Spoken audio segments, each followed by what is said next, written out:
program is brought to you by Newsworks in cooperation with the City of Eau Claire. This program is simulcast on WRFP-LP 101.9 FM. Yeah, I love the gavel. A little much, maybe. All right, we'll call this meeting to order of the Waterways Parks Commission, and I'm filling in for Joshua. I'm vice chair, as you all know. First item of business is to approve the minutes from last month's meeting. Any corrections or additions to the minutes? Hearing none, is there a motion to approve? Kirk, a second. Susan? All in favor? Aye. Motion to approve the minutes is approved. New business, I just want to make the announcement that we have three reappointments of three commission members, and this will be a 3-year term, taking it out to December 31 of 2001, and that's Meredith and John and Ron. So thanks again for your service and re-upping for another 3 years. To have you on the commission. With the January meeting, we do elect officers, and we have a chair, a vice chair, and a secretary. So we'll go through the process of nominating. We'll do the chair first. Just so you know, Joshua has indicated that he would be willing to be chair again. It's so deemed, but so I'll open it up for nominations for chairman of the commission, chairperson of the commission. I'll move that Joshua be reappointed as chair. Moves Joshua. Other nominations for chair. Other nominations? Hearing none, would someone move to close the nominations and unanimously appoint Joshua as chair? I move. Meredith? Second? I'll second. Ron? All in favor to close the nominations and to have Joshua Miller be chair for next year, say aye. Aye. Any opposed? Great. We'll do the same process for vice chair. I'm vice chair, but and I would gladly be vice chair again next year. But I do think it's worthwhile to note that next year is my last year on the commission, and it may be worthwhile to have somebody in the vice chair position that can succeed and follow. So it isn't that I need to be vice chair at all. So I'll throw that out there, and we should think a little bit about, is that something I want to do? And we'll open it up for nominations for vice chair of the Waterways Parks Commission. I feel like we should just finish it up. That's fine. If you want to nominate me, that's fine. I'm not saying you don't, but I'm just one that you know. And it isn't that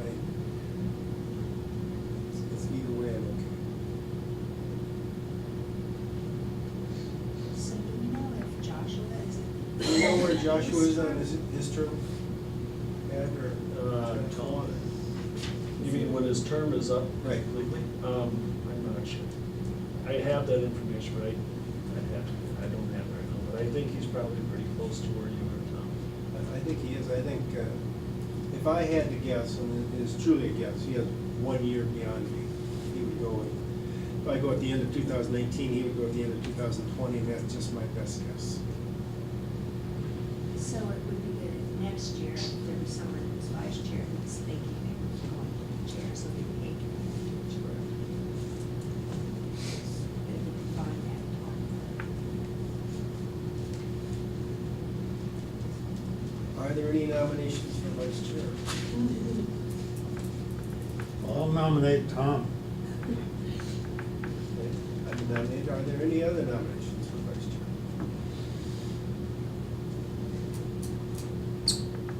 Hearing none, someone move that we close the nominations and appoint me as vice chair. Sure. Second. Any, all in favor? Aye. Okay.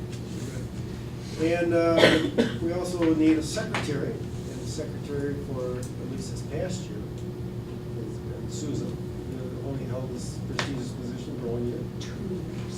I know you looked a bit fatigued, but you're doing a great job.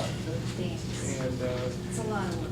it's a lot of work, I know. So we'll open nominations for secretary to the Waterway and Parks Commission.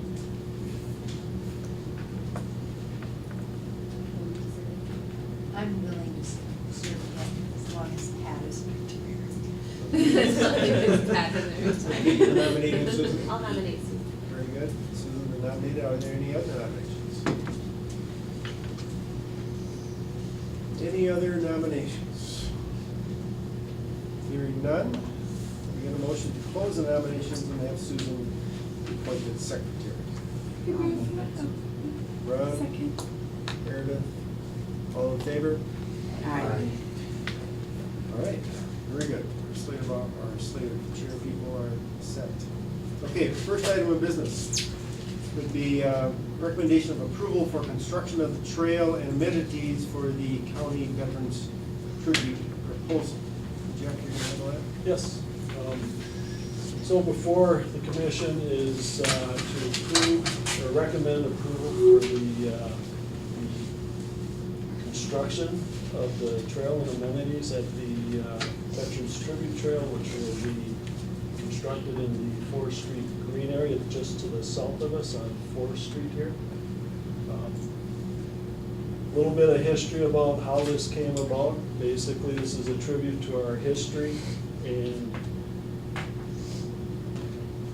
our community and for our veterans of Eau Claire and the Chippewa County and the Chippewa Valley.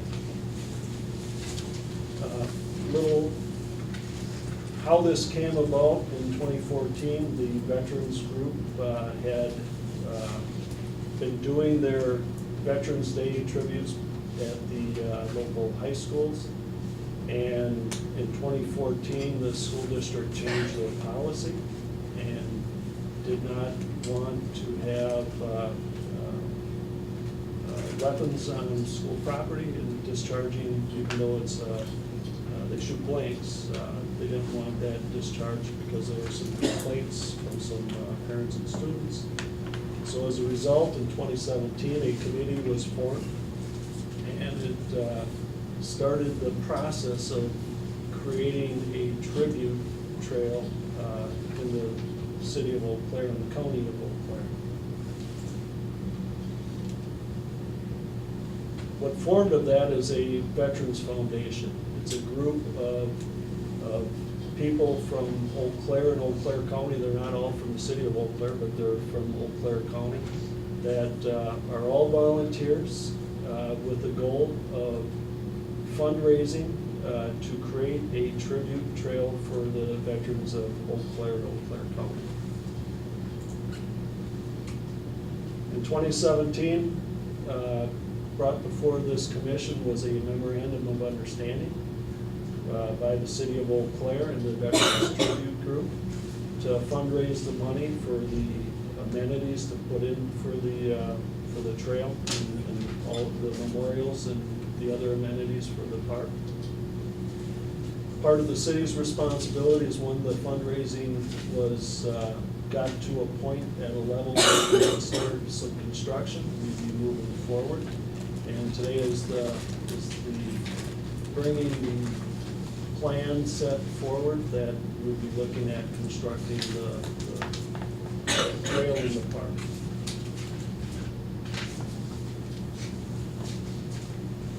One of the things that we did is that we did a tremendous amount of outreach to the community and the public.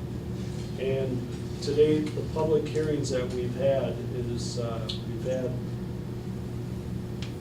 7 to date as far as public hearings. What we have today, 2 of those meetings that we had were legislative meetings through the city council that From April of 2017, the Eau Claire County Board was presented and approved. In April of 26 and 2017, the Waterways and Parks Commission approved the memorandum of understanding. That went to City Council, where there was a public hearing on the Monday night meeting and a presentation. And on May 9th of 2017, City Council unanimously approved the memorandum of understanding. Since then, in October of this year, the Eau Claire County Budget and Finance had a presentation and unanimously approved I believe at that time it was to move ahead with a proposal to fund $450,000. In November of 17 of last year, the county board approved $450,000 of project funding. That was split up in 2 years, where $250,000 of that, or $225,000 of that would be given this year in 2019, and then $225,000 given in 2020. Most recently, on January 10th, we had a open house here at Central Maintenance Facility. It was well attended. We had several comments that were brought up during that meeting, and I'll get to a little bit of that. What we heard from the people that came to the meeting and what we've done to address some of those issues that were brought up. And then after this, February 4th, we'll be going to the Planning Commission, and then February 11th and 12th, we'll go to the City Council for presentation. Some of the other meetings that we've had, neighborhood meetings with the North Riverfront Neighborhood Association. We had several meetings with them, able to hear what their concerns were, and also with the gardeners group on what their concerns were. I'll talk a little bit more about that once we get into a little bit of some of the amenities we added to address some of the concerns that the gardeners had in the neighborhood association. Media contacts, we've had several media contacts through this, from TV, radio, and newspaper. Some of those outreaches include over 200 public service announcements on TV, 25 newspaper articles. The group had a booth at the air show, which was, I think, 2 years ago. They had over 100,000 guests, 16,000 direct mailers to veterans, and so on. So there's been a large outreach to the community to make sure people know that this is going on. A little bit on the project location. The project that we're looking at will start on the north end here, just south of this building. There's a parking lot here, a gravel parking lot. That's a city parking lot that is used by the employees of this facility. And part of our agreement with the MOU with the veterans group was that they were going to pave that for us. That would be a combined use parking lot for not only the city, but also the people that are using the park and the veterans group. The one part of this project that really benefits the city of Eau Claire is that it's going to connect that link of the High Bridge Trail to the Phoenix Park Trail. That's one part of this, the trail that we were missing, and the veterans group have agreed to fundraise and pay for that. So the project will come down through here, and it will be taking a straight line through here. This is an old right-of-way, used to be called River Street, when there used to be houses in this area. All this property was bought up because it was in a floodway, and is bought up with a combination of FEMA money and also city money.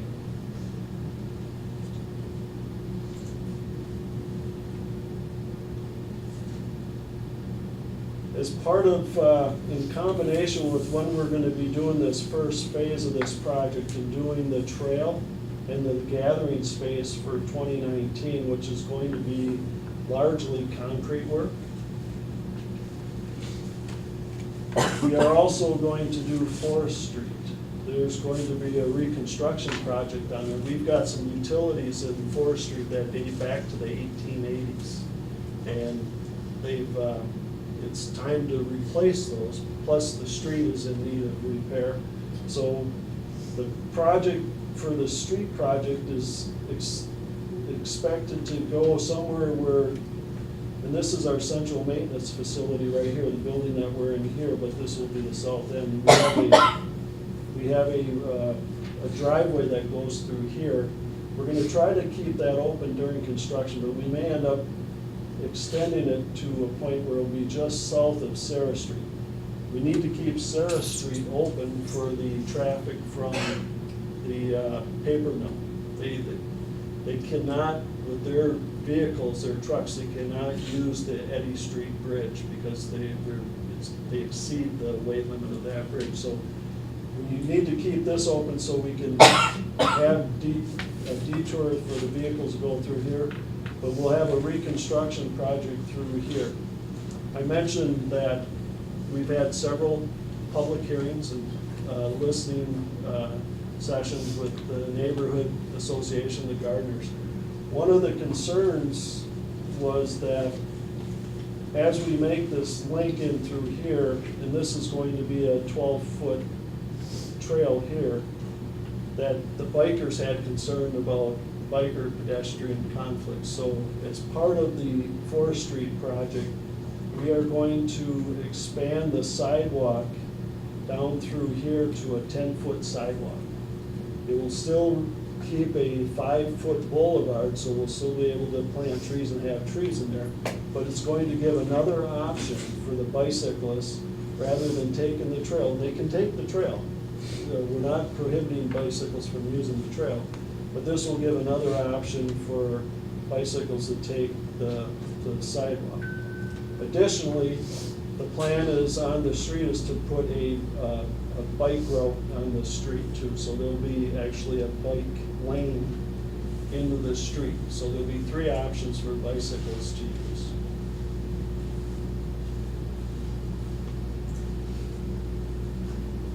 I mentioned earlier that we had to go through some other approvals because part of the property that we're looking at was purchased by FEMA money and part was purchased by city property or city taxpayer money. The FEMA purchased property are these properties in red here. So we had to actually send off our plan set, our construction plans to FEMA for their approval to be able to run the trail down through River Street here. And as long as we stayed within this area with the trail, we were able to use an impervious surface, something that didn't have to have water to run through. If we would have went off that, anything that we go off, we have to abide by their rules. And everything that we had in the plan set that is currently in there has been approved by FEMA in their areas of the property. So whatever we had to have their approval. And we got their approval back in earlier last year. So to look at phase 1 of the project, again, as Forest Street's being reconstructed, the plan is to put in a 12-foot wide trail made out of concrete that will go from Hyacin, which is the next street that's down from the shops, down the right-of-way, and then eventually over at William Street, going to a little jog to the west, and then making that connection to where the trail goes into Phoenix Park. So there will be a connecting point, and then there's a under area that you go underneath the Madison Street Bridge. Additionally, in the first phase, we'll be looking at completing the gathering area here. And then I have a slide coming up where we've also had comments by the gardeners that their concern was to have access to their gardens rather than than having to park on Forest Street and walk over. Currently, they use this path to come in to access their gardens. Once we put the trail in, they won't be able to use that anymore because it will be a pedestrian trail. And we have an ordinance that prohibits that. However, we are gonna accommodate them here with this parking lot and then an access point where they can cross the trail.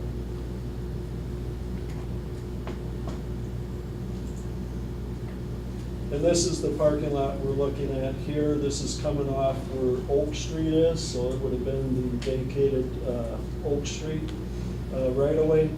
We're coming off here with a 12 vehicle parking lot.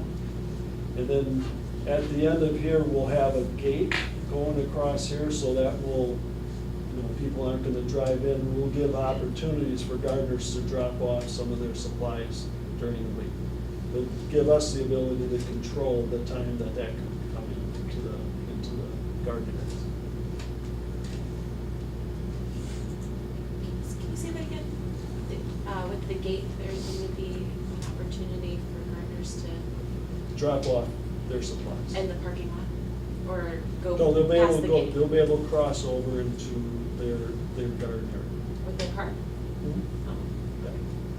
I think that's what we thought we could do. Deliveries of Deliveries compost of and things like mulch. that primarily, like for soil amendments and generally not per gardener, but Yeah. the leaf distribution, things like that occur seasonally. Okay. Was the intent. I mean, if they're bringing shovels and stuff, they can carry that across the, yeah. Phase 2, we'll be looking at 2020, and this will include the main parking lot area. Again, we'll be looking at that being paved, and then lights along the trail. This would be the main parking lot area that I talked about earlier, and in phase 3, and I'm gonna show you this right now, in this corner here is where we're looking at putting the restrooms. In this area right off the parking lot area. So there'll be restrooms very close to this gathering area, because as some of our veterans grow older, we wanted to have that facility as close as possible. Plus, it brings it out of the floodplain, right? No, we're gonna bring that up. So that brings that out of the floodplain.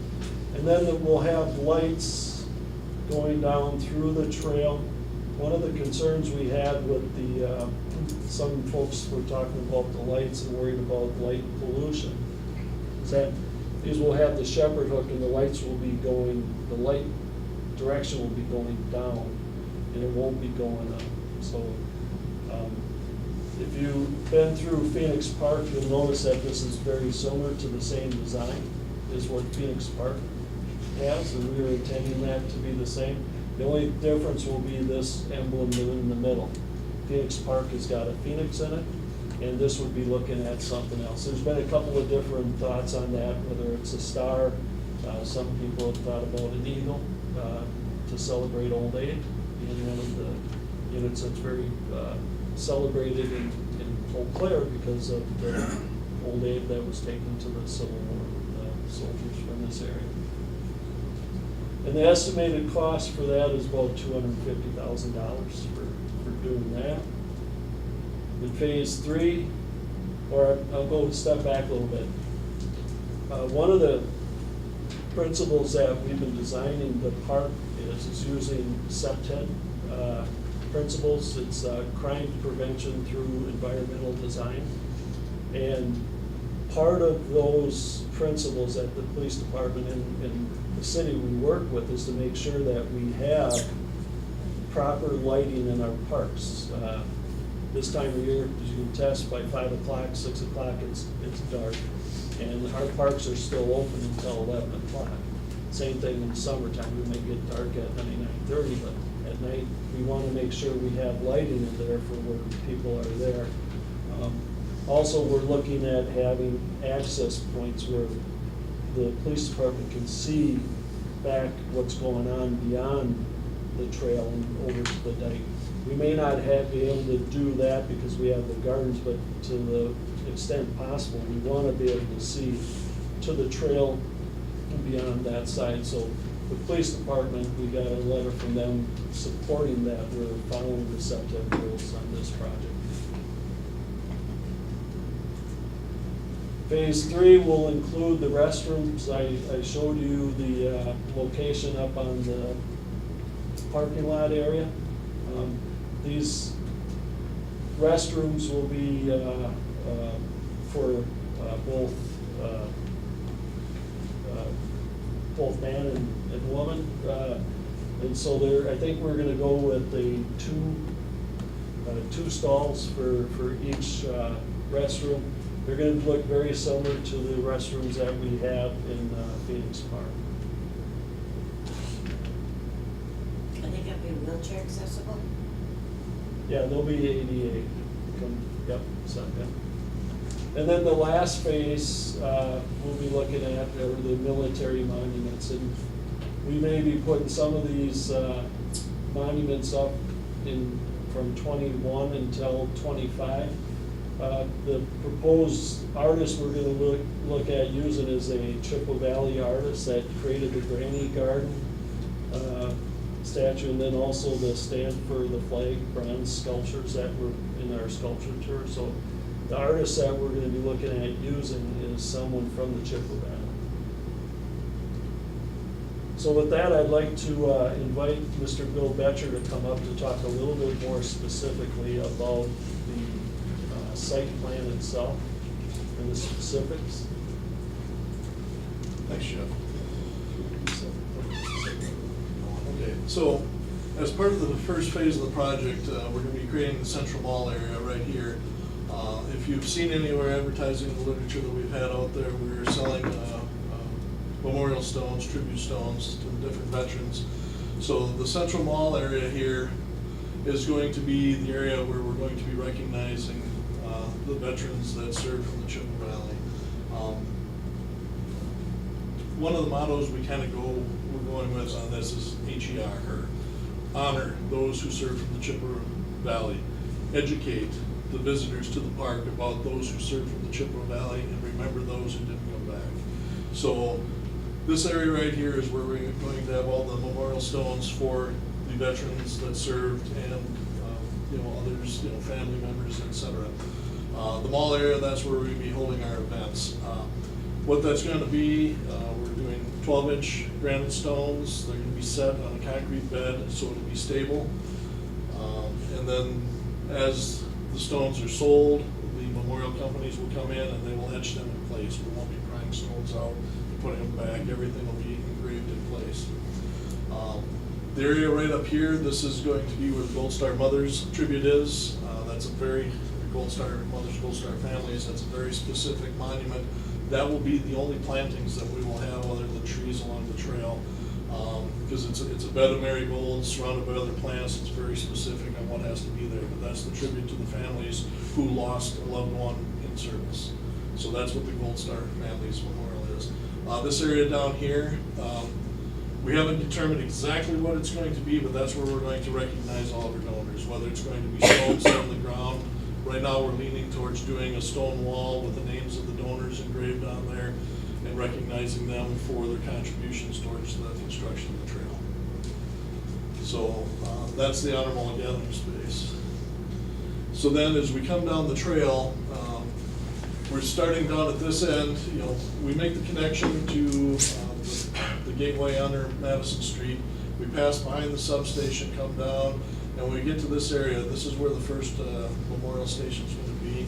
We're starting with the Civil War because prior to that, there really wasn't any wars that people from the Chippewa Valley served in. But as Jeff said, Old Abe the Eagle, he served with the 8th Wisconsin. He was their mascot.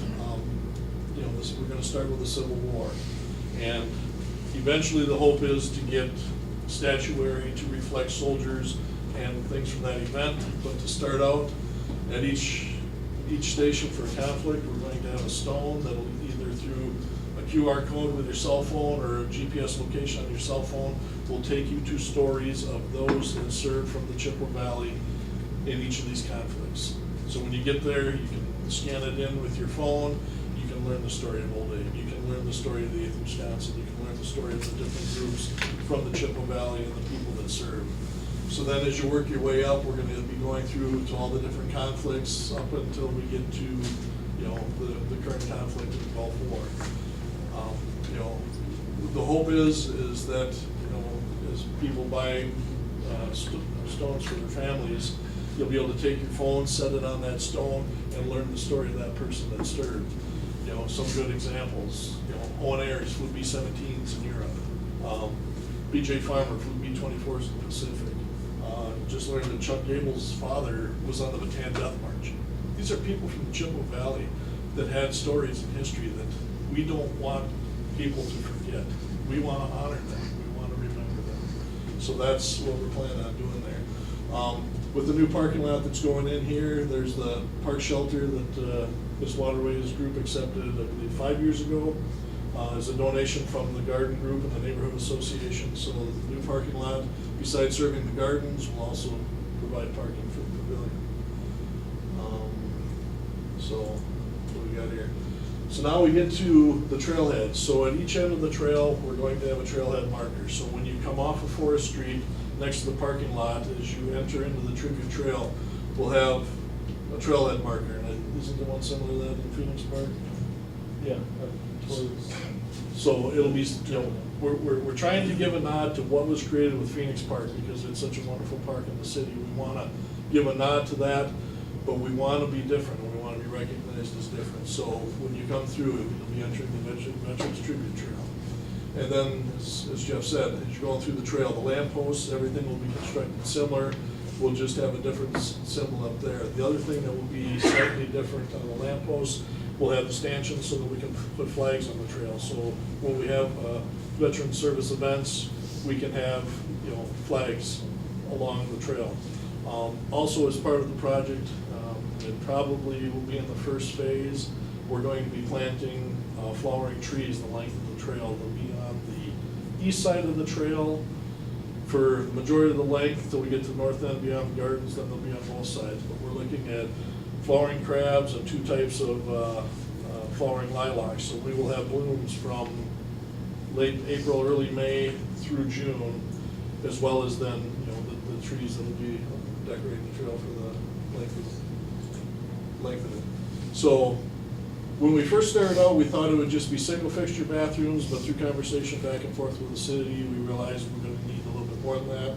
So the building is aesthetically going to look like the toilet rooms that are located in Phoenix Park.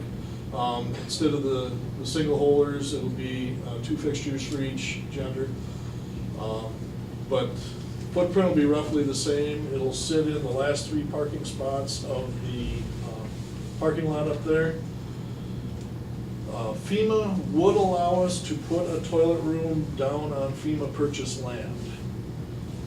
It's the one impervious surface that they will allow on FEMA purchased property. The problem with that is you have to allow water to flow through the building. So you can build a toilet room, but then you gotta allow water to flood it. So we thought, let's just pull it up in the parking lot, put it in a place to where we can close it down in the winter, winterize it, and not have to worry about if we get a big flood, okay, who gets to clean all the mud out of the building. So that's what we're doing with the toilet rooms there. And then this is, which street is this? Elm Street. Elm Street, thank you. So we are having one water feature on this. This is where our POW MIA Wall of Tears fountain is going to be located. As part of the reconstruction project, there are utilities in the street. We're going to have water and sewer stubbed in, but that is where we will have the Wall of Tears, which is POW MIA Memorial. We'll have water cascading down it. There'll be a lot of benches and other things around there. It's a place to reflect. There'll be the Soldier's Cross with the soldier kneeling before that, recognizing his lost comrades and those that did not make it back. So that's what's happening at that area. And then, Mark, your turn. Oh, really? Okay. And this is Mark Beckfield, president of the Oakland County Veterans Foundation. Hi, I know a few of your faces. I think I'm okay. You can push it when I say. I will beat those days when we were kids. First off, I want to say that this has been a journey of over 4 years, and it's a pleasure to be back after we were here 2 years ago, going over some of the details of it, and now we feel this will be reality. First off, I want to start off, the community has really backed us. Not only did the county step up, but the other 450 plus thousand was raised by civic groups, Kiwanis, Rotary, VSOs, Veteran Service Organizations. At $10,000 a crack, we had over 40 service groups give money to this. We have yet to really talk to the business community, other than they said they would support us. So I'm really excited. We're in excess of $900,000 today. So that gives you a little clue on where we're at. So it's really exciting to get here. Trust me, there's a lot of people put in a lot of time to get here today. We talk about the BJ farmers and those people, and you know, I have stories to tell you. That one of the reasons this is about veterans of the Chippewa Valley and our history. If we don't talk about our history here, we're going to forget it. Who was the largest employer in the 70s and 80s here? 60s, 70s, and 80s. Uniroyal. You remember Uniroyal. For those of you who don't know, they have wood floors in there. And if you ever been through the Art Walk, remember that? If you ever been through it? They're all wood floors. Does anybody know why they're wood floors in there? They're all real thick wood floors. Because that was the first federal government conversion from a munitions plant to a civilian industry, from making arms to making rubber tires. What a cool story for our thing, for our history. And by the way, Uniroyal hasn't died. Does anyone know about the credit union that Uniroyal started? Take Uniway, and it's Royal Credit Union.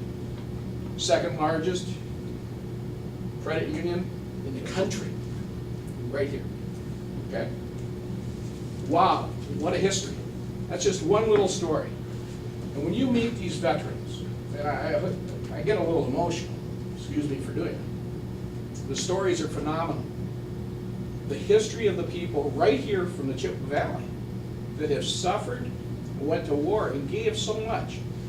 And yet we learn about people like MacArthur, you know, all these big names. But it's the other people from here that we're trying to honor and educate our people about what came from the Chippewa Valley, okay? So that's really what grasped me to this project. For those of you who know BJ Farmer, how about, any of you remember the July 15th windstorm? BJ and I spent in his basement, and that's where I learned he was a bomber pilot. While the storm was going on and the trees are falling, BJ told me, you know, we got nothing to talk about. You know what I did in World War II? Okay, so, and I have some really compelling stories. I don't want to go over those tonight. But this is what some of the memorials look like. This is one that's up north. And you'll see the flags, you see statuary, and this is called the Peace Memorial that's there as well, okay? And there's a number of different ways. There's peace boulders, there's different types of statuary, but the statuary is to show what they looked like, okay? One of the things the veterans, by the way, I'm not a veteran, but I did a lot of talking with the veterans groups before we did this, and they don't want to see, they didn't want to see a museum to war weapons. They wanted to learn about the people, talk about us, okay? They saw enough weapons of war, they told me, over and over and over. The one thing they do want is their personal weapons, because they slept with that every night. So, you know, little weapons, not the great big tanks and aircraft and things. So it's going to be different. It's going to be a beautiful green space that I think really fits Eau Claire. And I just wanted to give you that feel of what the purpose of this park's really about. And we're going to stay true to that theme. And I think it's very important that you get it. Because with this technology, you can go and you'll learn what's going on for the kids. And I can see busloads of kids going to this to learn. And you know what they love at the very end of the trail? Is a test. They can take a test and learn about it and see if they pass or fail. You know, it's a thought that could happen, right? So, what's the next slide? This is it? Okay. Questions for us? That's why I guess I was asked to come up. Yes? what is the total, you have 900,000 now, but what's the total budget? 2.2. And is that including, the 2.2, does that include the county's part and the It city's does. part? So you actually, so the 900,000, does it include the city and the county? Well, the city's not giving any money at this point. The land is their contribution and the upkeep. The county's part of it was 450,000 for their part of it. But And the other isn't the four- city doing all this, most of the infrastructure work? That's But part that's- of a street project. But that's not in the 2.2 No. million. It's the bathrooms and the lights and stuff, Yep. that's all part of That's this part of street this project. project. It is. No, No, no, no, no, no, okay. no, no. No, the only infrastructure that the city is providing is stubbing laterals from the water and sewer to the water feature. We are paying for everything. We're paying for the trail, the parking lot, the statuary, the lighting, the underground conduit for the lighting. We are raising the money to pay for all of that. And what would happen if you didn't get to 2.2 million? I remember reading that you have phasing. Is each phase self-contained enough that you can go in phases? That's correct. So The you first look- phase was- You look at this first phase, Susan, Uh-huh. this is 2019, this is gonna cost an estimated $700,000. That's gonna be putting that trail, the gathering area, all the way to make that trail connection. Okay, so if you don't get to 2.2 million, you'll still have done We've got the sections trail. of your plan, yeah. Because the bulk of it, the second half of it is mostly our work. Yeah. Each one of those bronzes is anywhere from $50,000 to $100,000 a piece. So, you know, we'll have everything built and it'll be usable, but to get the statuary at each of the stations, that is where the bulk of the money, yeah, that's about half the cost of the project. So it might take longer than 2025 to raise all the money to do those. Because the other thing too is, you can commission a statue, it's gonna take that artist 6 months to a year to make that statue too. So, Okay, I remember in the past you were talking about doing figures, but I thought I just saw in your in the slides that they were more like just abstract markers. Is that just?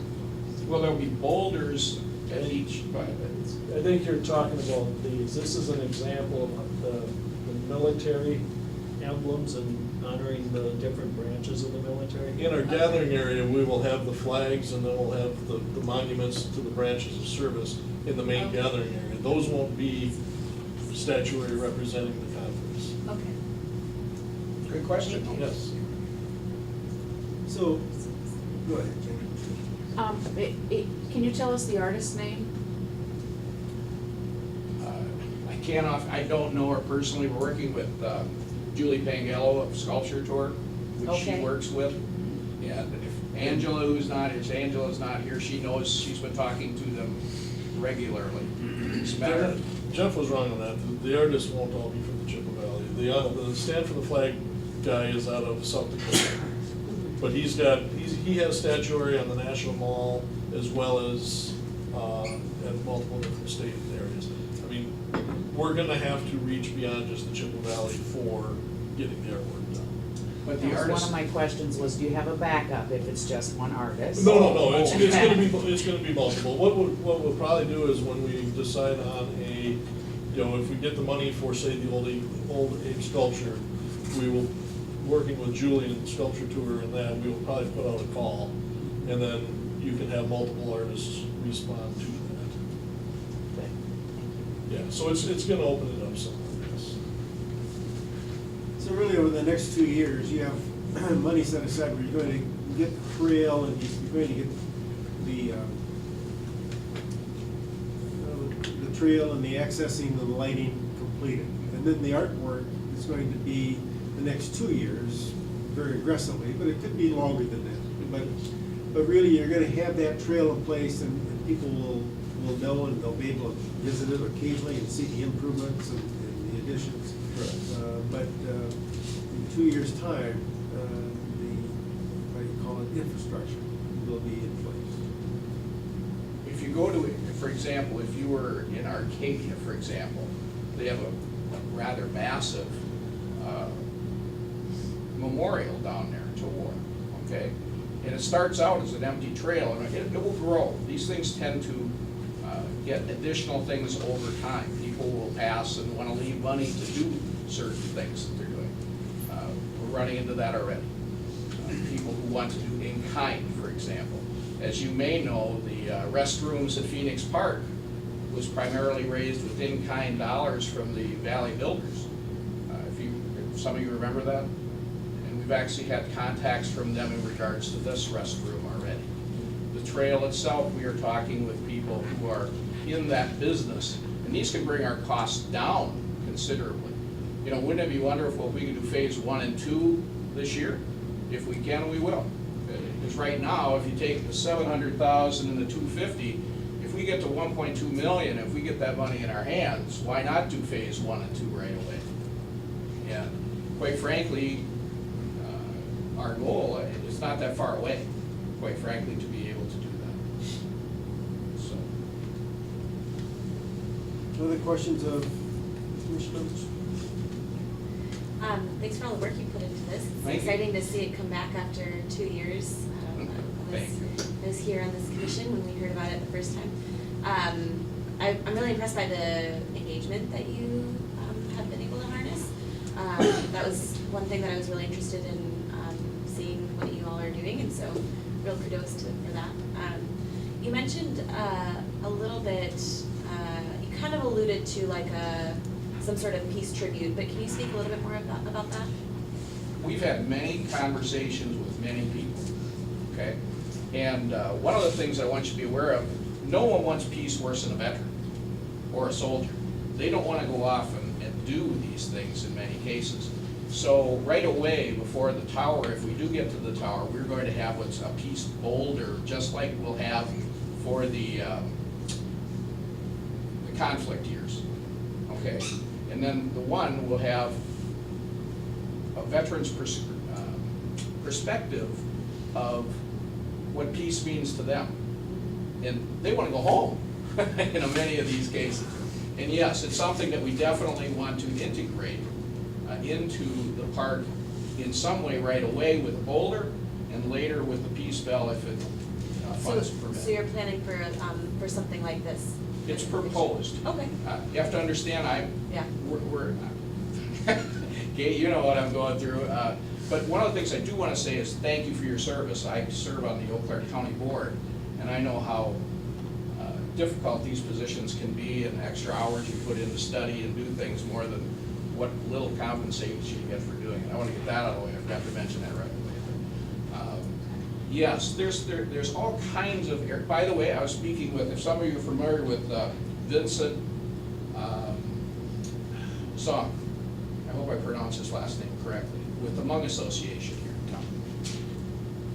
They have a home here too. And he and I have had conversation on what that would look like. We've been talking with the Ho-Chunk Indian Nation down in Blackbird Falls. We don't know what it's going to look like. I can't tell you tonight what it exactly is going to be, but we have those discussions open with those parties today. And will these things evolve and get better? I think so.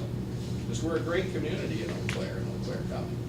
You know, people say, well, why is Eau Claire County putting money into this project? The last time I checked, Eau Claire is in Eau Claire County, right? And I think it's very well spent money to collaborate with you on projects, not only this one, but other ones down the road too. Because we all live in the same place. And by the way, it's not just for Eau Claire in Eau Claire County. I had a call from someone in Miami, Florida recently by the last name of Huntsingers. Anybody know that name? Some heads are nodding. Silver Springs Garden and Huntsinger Farm. Their great-grandpa was in the Civil War in the 8th Infantry right here, and they will be donating. So the Eau Claire Leader does go a long way. They read it in the Eau Claire Leader. I'm excited for this project. Any other questions? I'm very excited to see the, oh, go ahead. Well, in other things about veterans, it was noticed when I was reading that there were a lot of references to war monuments, and from being involved with some other other things that are oriented to veterans, not every veteran serves in a war. Correct. And so I noticed you were kind of maybe broadening out your terms to make it not just about veterans who served in war, but about veterans who Well, served. you know, there's one other person that serves, it's the families of veterans. Indeed, but Yeah. the one thing about a lot of military service is it's not just associated with those war periods. Absolutely. No, and we're not restricting that. Anybody, anyone that served, and even those that didn't serve, can buy a stone to recognize that they gave.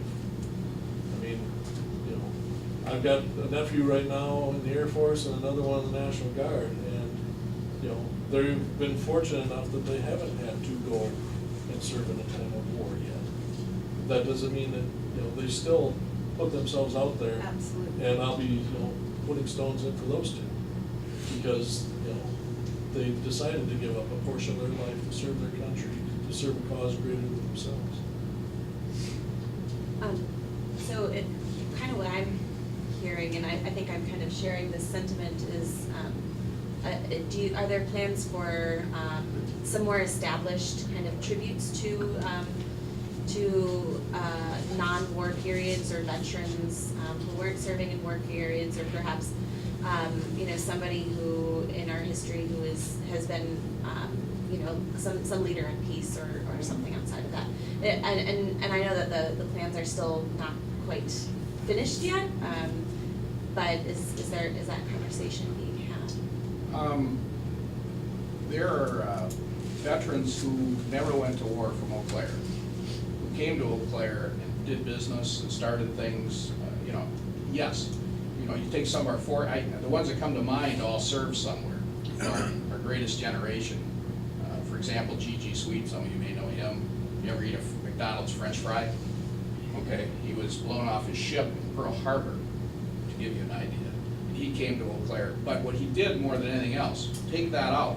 What the Vietnam veterans most remember, there's a couple in the back of the room here, is G.G. Sweet sent the Eau Claire Leader telegram to every serviceman from the Chippewa Valley, the newspaper, so they had a feel from home.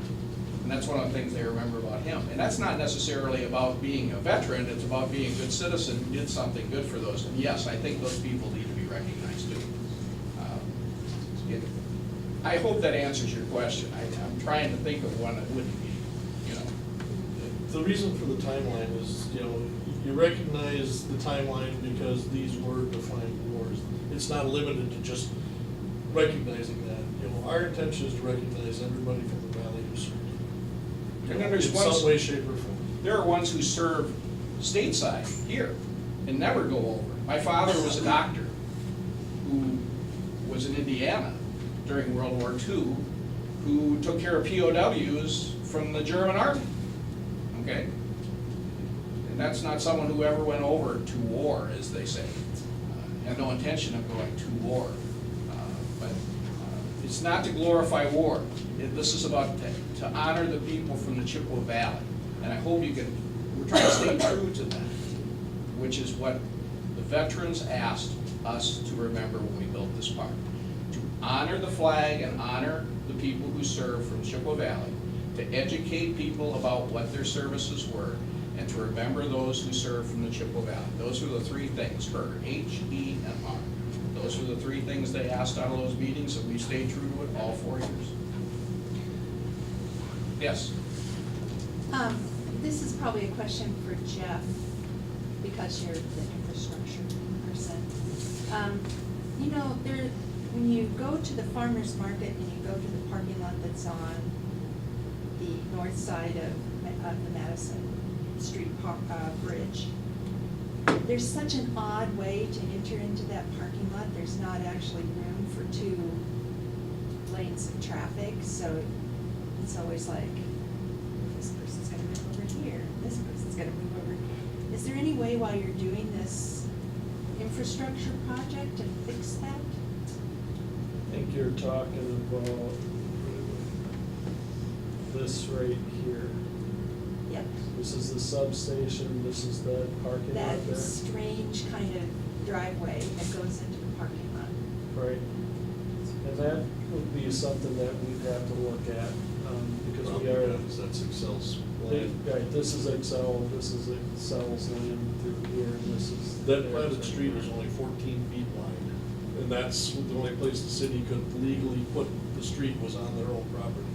The access into there, that's why it's so narrow. That's why it's. Because Excel owns the land above it to the substation. It's just a very odd thing to manage with actual cars. Yeah. And that's kind of why at this end of the trail, we got such a tight curve to get around the substation, because we have to stay within that 60-foot right of way. So that's one of the other reasons why the bike, they're providing the other options for bikes, because, if you're coming through there on a bike, you're gonna be going slow, because those are some pretty sharp corners to go around. We have talked to Excel, and they said they'll get back to us to see if we can ease the corners a little, to make it a little more graceful, because they own the land of the substation plus the first 3 lots north of that street too. So that's why our trail makes that such a sharp design, zigzag there. But they said they'd get back to us, see if we can ease the corners. So we are talking to them, and they're aware of the project. And one of the things I want to share is we have met with many of the community here in Eau Claire, other than just the neighborhood associations and the veterans. We met with the businesses like Excel involved, and businesses who are prepared to donate in kind to this project when it's fully approved. One of the reasons we didn't go out to the large groups is we want to wait till it's fully approved, and we can say, this is gonna happen. And we honestly believe it will happen. It's a great project, and we hope you'll support it. And again, I'm gonna give you all my cards tonight, because there might be a question later tonight. Please feel free to email me or call me. We really appreciate the update. We really appreciate your efforts, and this is a large undertaking, and you're taking it on with zeal, and we really appreciate that, and it should be a great addition to our community and a great tribute to our efforts. So Thank you for your efforts. Without you doing this, a lot of stuff wouldn't happen in the city of Eau Claire. Okay?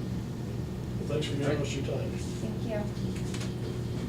Jeff, are we looking at any action that, where this is strictly informational tonight? We're not looking at any? Well, we're looking for a recommendation for approval, for the city council for building the trail and the other amenities that we discussed. Before we do that, though, I'm wondering if there's anybody else that would like to speak in the community? Yes. I guess you got one. If so, we ask that you come forward and state your name and your address, and we are going to put you on a timer, and that little box right there in front of you will give you a green light, which means we're listening intently. Yellow means you should think about. My name is Edward Thomas Michaels. I've lived in Eau Claire almost all my life, except for 2 years in service, 1 year in Colorado. I went to Vietnam. I got drafted. I got 2 Purple Hearts and a Bronze Star. When I come home, my sister asked me, she said, "Don't they have a veteran thing around here?" And I says, "Yeah." I said, "Put on in front of the courthouse." I said, "That's what we got." So I hope you approve this. I want to see it done. And that's about all I got to say. We appreciate it. Thanks for your effort. Thank you. Anyone else like to come forward? Come on forward.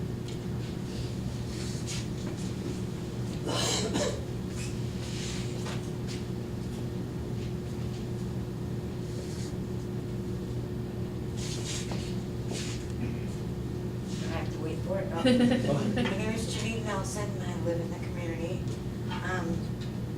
And I would like to second what he said, and I hope this happens. It's a nice park. And I did not grow up here, and I'm not from here. I grew up a long ways from here. We had a park.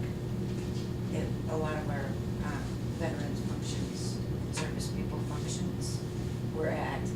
And someone decided to mow down all the trees and service people and a lot of our VFW people, over time, tend to be old farts. They can't stand out in the blaring sun all the time, you know, for their functions.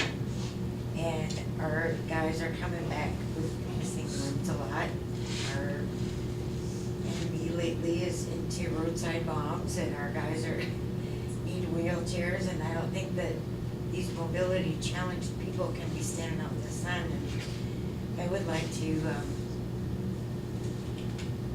encourage you guys to consider leaving up as many of the big canopy trees that exist in the Forest Street Park as possible, because these guys can't just walk over to a shade spot if there's a function going on, or if they're walking through the trail to, you know, read a monument or something, they might need that shade, you know.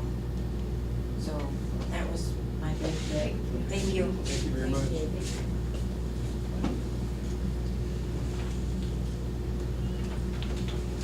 Anyone else?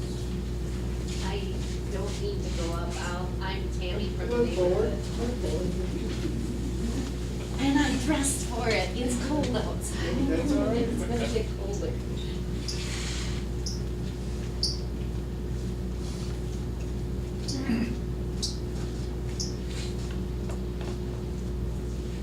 I'm Tammy Schraffnagel. I'm the chair of the North Riverfront's Neighborhood Association. My husband Bob is back there, and he's our treasurer.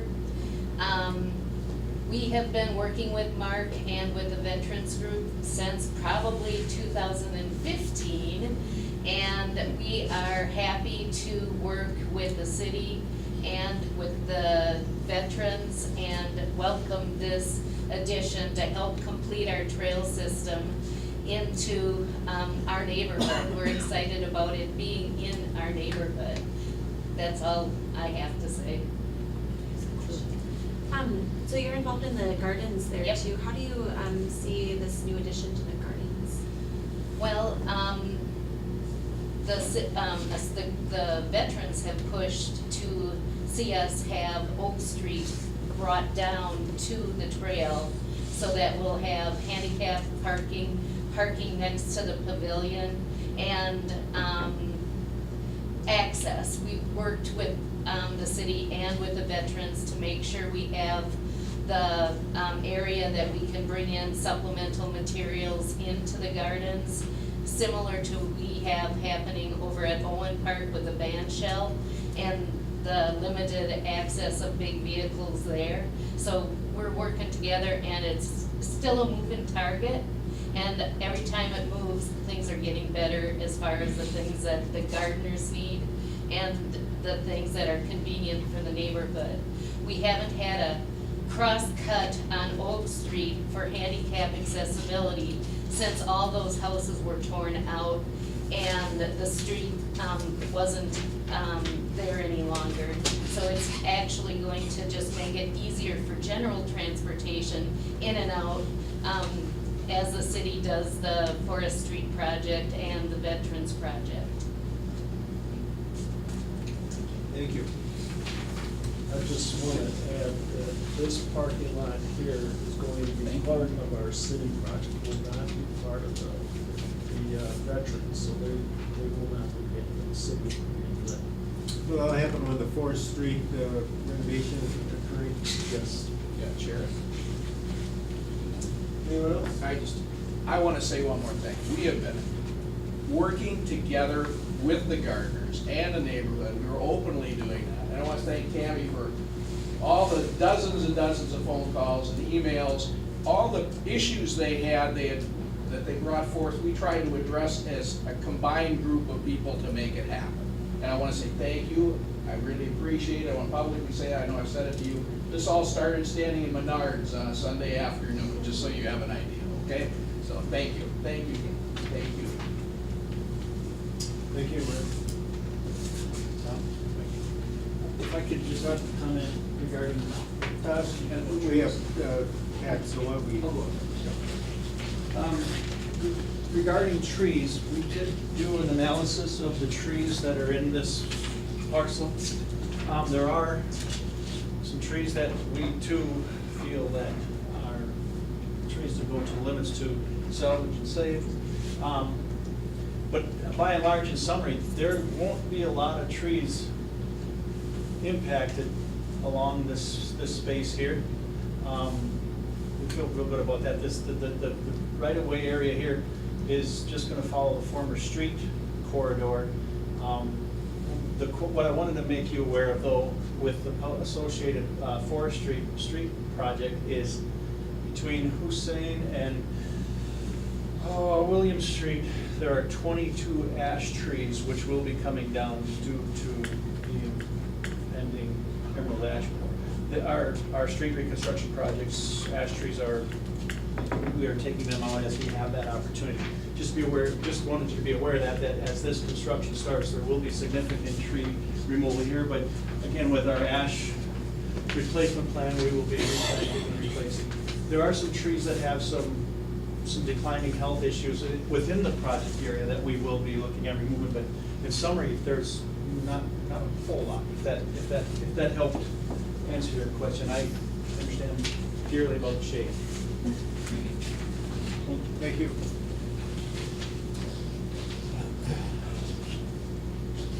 Anybody else?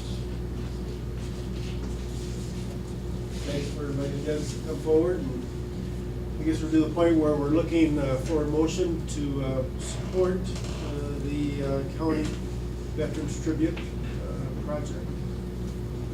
I will move. Second. Meredith and Jenny moved and seconded that we support this effort. Was there anything else that you're looking for in terms of a motion, Jeff? Well, I just want to clarify, the way you just stated, in support of this effort, I'm totally on board with that.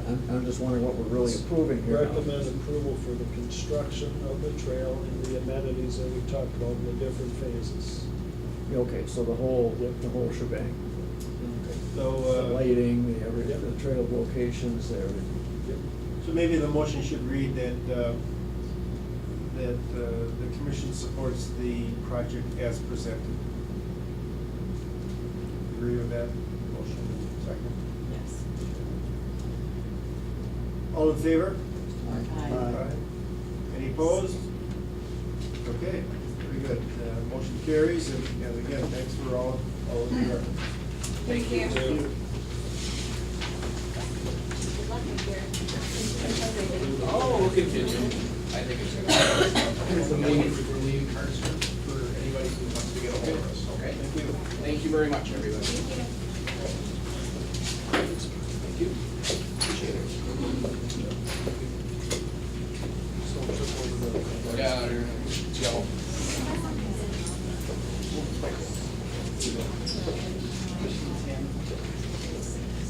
Okay, next on the agenda would be the recommendation of State Street reconstruction as it relates to the J-Set Park and the MacArthur Avenue urban parks. And David, you're going to take care of that?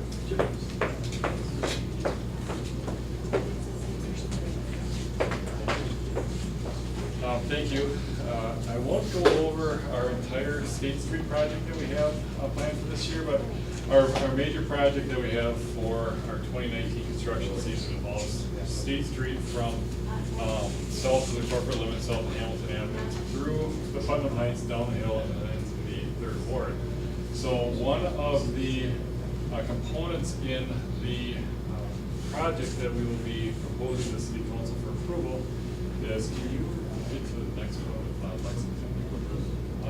Are a number of roundabouts in the Putnam Heights, one of which is at the intersection of Lexington Boulevard with State Street. This is a first draft, but conceptually, this is going to be our preferred option for this intersection as part of the project. The islands that you see here will be reduced in size in the same year to be more similar to this, which is consistent with what you see at Gulf Road. But we had two options when we started working with the public. One roundabout that was largely centered over the existing intersection that required a little right-of-way from all four corners. And then this option was generated so that the only right-of-way that would be required would be city-owned lands for it. It's a little bit of a non-standard looking roundabout that people are used to, but this overwhelmingly at our meetings that we've had have had the majority of support because it basically it improves the traffic condition that you have here, but it doesn't connect Lexington, West Lexington up straight across from East Lexington, because there's a concern for that would be more traffic going into the neighborhood. So based upon the feedback from the neighborhoods and other groups that we've met with, we're going to be recommending this. And part of this is JSET Park here. So it would involve the use of land that is currently in JSET Park for construction of the roundabout. When we started the project, one of our main goals of the project was to improve access to JSET Park. And that's why my initial preferred roundabout was at this location with shorter crossings like you see here to get you into JSET Park. But it became pretty clear that the neighborhood and the users of pedestrians and bicyclists, even with making safety improvements to make it easier to get into JSET Park, didn't see it as a benefit. And the feedback was that fixing the traffic problem that we have here, use JSET Park for that, and then there is a considerable feedback that the urban parks that are south, can you go back to the previous one? I apologize, I'll be flipping back and forth here. That these two blocks of land that the city owns that are, I think they're called the MacArthur State Urban Parks down there. The use that's provided in JSET Park should be relocated to these parks down here. So that's what our recommendation is going to be when we present the street to council, or at least that's the way it looks now. We still have a few more open houses, but I feel pretty confident that our recommendation will be for the roundabout that we just saw in Lexington. And then the park impacts that would be, the park features that would be impacted, there's a picnic table, and there could be some equipment could be relocated to this point. And when we're meeting with the neighborhoods, having open houses, we have another one at St. Mark's tomorrow. When I'm talking to residents of the neighborhood, I'm telling them to work with their neighborhood association to look at what the use of these parks should look like in the future. Are they small, playground areas for the neighborhood, or are they some community gardens, or quiet and picnic? But overwhelmingly, the feedback that we had at our street project open house was JSET Park wasn't being utilized like it should be, and these should be utilized more.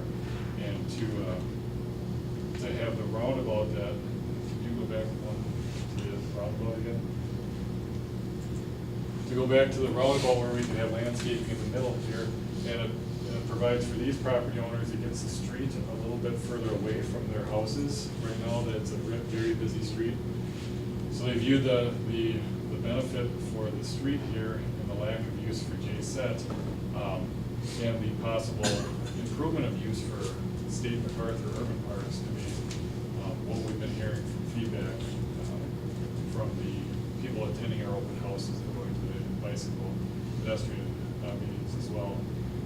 And then one other feature that we're going to add that's park related is down the hill where State Street crosses over Putnam Drive going to Putnam Park. There are some stairs that help you get down to the Putnam Drive, and we're going to be replacing the stairs and trying to provide some benches up on top, so when you're going on the widened sidewalks going down State Street, we're planning to have anywhere from 8 to 12 foot wide trail sidewalks, but you would have a place to sit on a bench, and also with reconstructed stairs that will have a channel so you can walk your bike down to the path, so you'll have a little bit easier access to get from State Street into Putnam Drive. If the city council does not approve our proposal for a roundabout at Lexington, then that land, we would not require any land at all from JSET Park, and that intersection would remain largely unchanged. We would still plan to make that connection to the Putnam Drive with the rail for walking your bike down the steps. So what I was hoping for this evening was a recommendation from this committee for if the city council approves the roundabout, the proposed roundabout at State of Lexington, for the use of those lands adjacent Park for that. Questions? How much of Reset Park is used from the roundabout? Well, we have the fire station. When I looked at our mapping, the whole thing showed up as JSET Park. It didn't look like the fire station was taken out of there. So if it's approximately, this area is untouched. So if you look at the whole thing as a whole, it's about a third of it. The fire station, I talked with the fire chief, and he has no concerns at all or no apprehension about this. But we're hoping to pull this back so it's a less impact. The way it shows now is about a third. We're hoping to pull this in, get these dual lanes closer together, a little bit curved so we don't use as much, get these lanes shifted over this island. But it is a considerable impact to the park. So we still have some public parking there then? Yeah, we would replace we would have to reconfigure the parking that would be lost here. This is gravel parking on there. So we would be working with the fire department to provide parking that would be presumably dual use like there is now with the employees at the fire station and park users. And the fire chief had said if we had replaced more picnic tables, because there are some people that, primarily when I go through there, I see people using it to have lunch. They sit at a picnic table. I don't know if they're the firefighters or if they're close or if they're walking on the trail, but his firefighters would keep an eye on the picnic tables if there was more places up by the trail in this area. So, but as far as playground equipment, there's some small features that you can climb on. The feedback was that those aren't used at all. My children really like them. What do they? Weirdly, I mean, like, Really? we'll go there, I'll be like, cool, we're here, and there's a couple things you can jump on. Susan, you have a question? Well, I was just wondering, and it sounds like some of the conversation has been about this.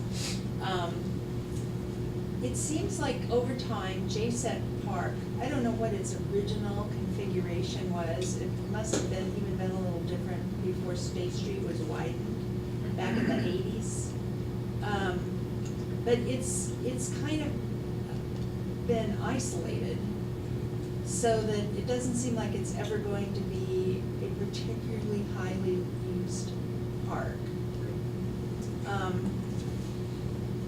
mean, have we ever thought about just giving it over to the fire department for them to use as their yard, and if they want picnic tables and so forth? Because it seems like if more was invested in the little block parks that are down the way in developing them, maybe more gardens and leaving the things that Meredith's kids like to play on, leaving them down there maybe. Because they are totally undeveloped as far as I can tell, and they are very small, and they aren't really, they're very separate, because that's a busy intersection. I mean, that's a significant street running between them. And one thing that we were considering, I agree completely with the isolation for JSET Park, and that was one thing we tried to address with the project to try and improve access to it, as well as creating a linear park down the hill, like we did with the causeway in Carson Park. And the feedback was that it really wasn't wasn't viewed as much of an importance or important compared to having wider trails and having maybe bench to rest on as opposed to the amenities that we had at Carson Park. So we are even looking at considering if those were moved down here, possibly having a sidewalk connection that could go through, that you would, if you were using this, you wouldn't have to go up, you would be able to traverse through it, if that was something. So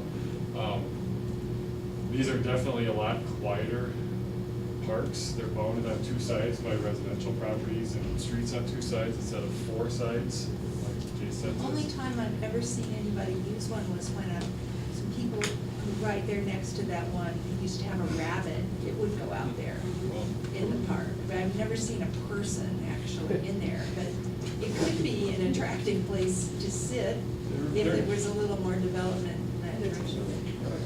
They're nice, I mean, they're just not used. Yeah, I personally think a lot of people do not realize those are city roads. Yeah, I think that There's too. no I think they signage, view them right? as Yeah. empty lots, and I can't go in there, but yeah, you can. And just a couple of questions that I would have. So if you're eastbound Lexington wanting to go to westbound Lexington, Yes. you go through the roundabout. Correct, yep. And is the roundabout going to be, I just came down there tonight, I came down the hill, and I was thinking about our discussion. And is the roundabout going to be on the slope? Part of it will be, this area, as you approach it, it will be inclined, so it won't be perfectly flat like at Golf or Rudolph. But it is within the slope where we're into this area, are, well within our design guidelines that we have, so.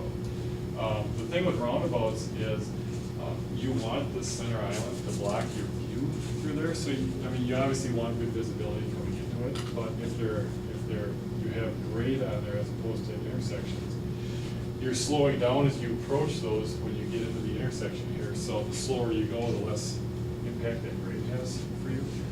But yeah, going over to here, you'll come through and it'll feel very similar to if it was lined up. If it was lined up, you would come up and you would go here. And when you come through here, you'd go just a little bit further, then you would make your right turn over to there. So it'll be a lot easier than it is now. It wouldn't be as easy as if it was lined up directly across, but they had concerns then that traffic coming across here would be going through Lexington and MacArthur instead of going down State and around. I'm wondering about slippery roads coming up the hill. Now you need to maneuver a roundabout. Is that going to be easier or more hazardous? Well, I'll give a shout out to Mr. Pippenier's crews. Being on an ice control route, I mean,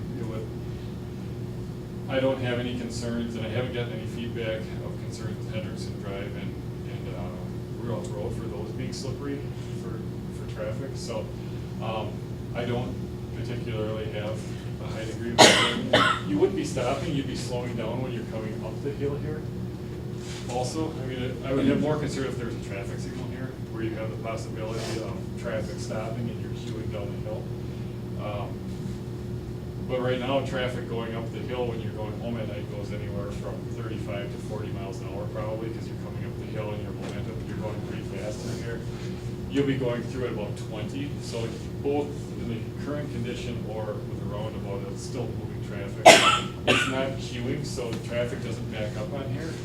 This actually has less people backing up that are going this direction with their models than currently back up when traffic is going this way waiting to make that left turn.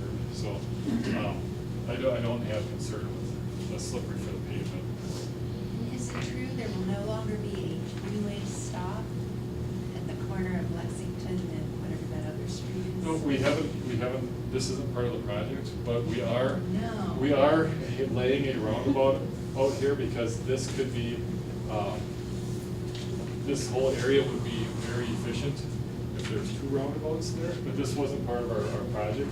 But we're making sure if this is approved, that if, when the time comes to look at this intersection, that a roundabout would be able to go in and we wouldn't have to redo a lot of it between. But we're not redoing this intersection as part of it. Not planning. I just want to say in general, that three-way stops are unnatural. They are, very much. Yeah.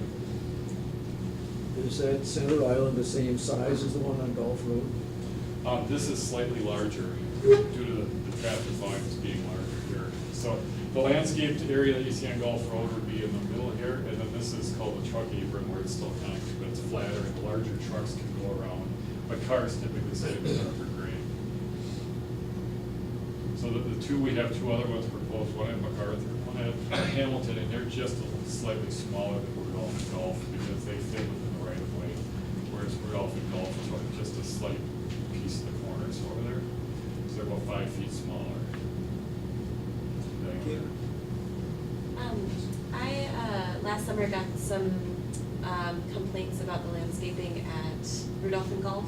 That was I think it's just the kind of landscaping that's not easy to keep up with, and, you know, we got behind keeping up with it, and so do we have plans yet for what kind of landscape is gonna be in there that's maybe easier to keep up with? Well, it is one thing that we were talking with our partners in community service of what could go in there that you don't have to pull weeds like the lilacs and the mulch that Rudolph doesn't block out.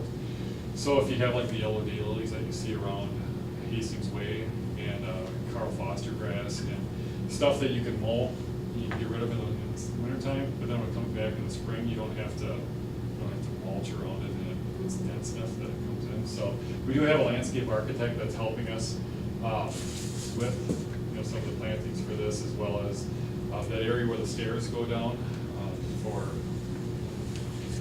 the design for those. And that is something that we want to make sure that it's as maintenance free as possible. Staff did a great job of cleaning it up once. I just had to call Jeff. We didn't want And to the- have the same thing as. Yeah. So this will, if this is planted in the middle, we definitely don't want to have that same maintenance problem that we have to give our partners once it's time for them to take over. Some communities put fountains and stuff in the middle, statues, artwork. I don't think we're planning that, but at some point in the future, or the other option is just to pave it and put a decorative stamped concrete in the middle. But I kind of like the idea of being a gateway to going into the Third Ward and into the Putnam Heights, and this is a very busy area, and people going into downtown that are coming in off of Claremont.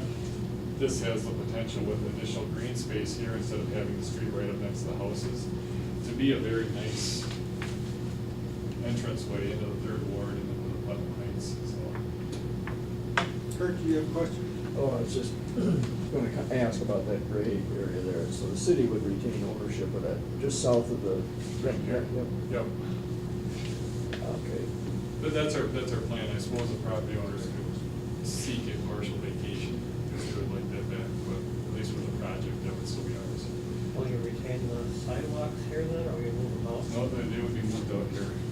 So they actually would gain the appearance of some additional yard then? Correct. Yep. There are many streets where we have an 80-foot right-of-way, but the sidewalk is where it would be at 66, so it's well in from the right-of-way line, and it just looks like yard space.